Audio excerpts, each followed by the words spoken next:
Welcome back. So far, we've heard about how on Thursday, Jesus washed the disciples' feet before dinner.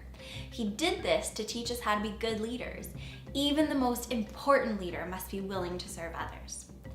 After, Jesus sat down with the disciples and they ate supper together.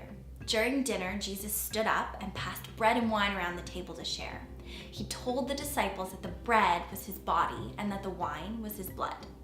Every time we eat or drink, we should remember Jesus and what he did for us. After supper, the group of them went out to the garden to pray. While he was praying, Jesus asked God if it was possible to change the plan, if it was possible to relieve himself of the suffering and the pain that was coming.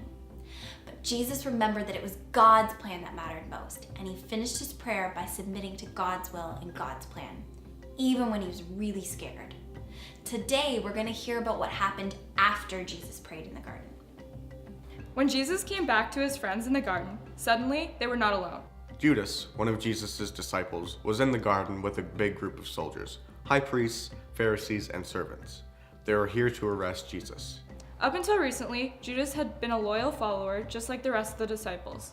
But something changed inside him, and he betrayed Jesus. Earlier in the week, Judas went to meet with the high priests, and they came up with a plan to have Jesus arrested and taken care of.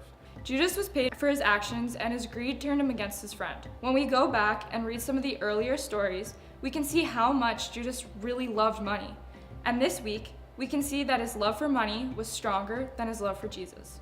Judas gave into temptation, and as a result, Jesus is being arrested. In the garden, Judas walks up to Jesus and gives him a kiss. This was a signal that they had come up with to show the arresting officials which one was Jesus. Suddenly, the disciples realized what was happening.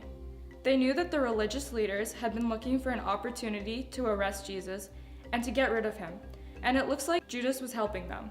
Peter sprang into action and he defended Jesus by attacking one of the servants with his sword. He swung his sword and cut off the ear of the servant. Peter thought he was helping, but this made Jesus very sad and he shouted at Peter to stop. Then, Jesus did something surprising.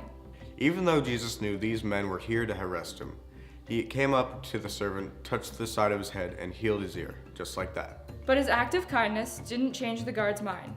They arrested Jesus and took him away. The disciples watched in fear and then ran because they were afraid of what might happen to them if they stuck around for too long. Maybe they would be arrested for knowing Jesus. This is an important part of the Easter story because it shows us that even as Jesus was being arrested, he took the time to heal someone who was hurting.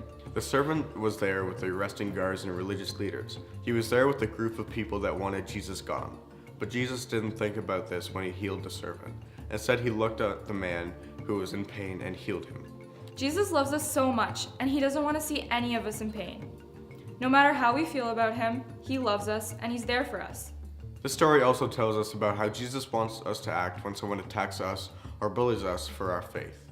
We learned that Peter took out his sword to defend Jesus, and he used violence against his attackers. Jesus didn't like this. Instead, Jesus responded to the attackers with love and words. When we feel attacked or afraid, we shouldn't respond with violence or fighting. Instead, when we can, we should use our words and respond with love and understanding.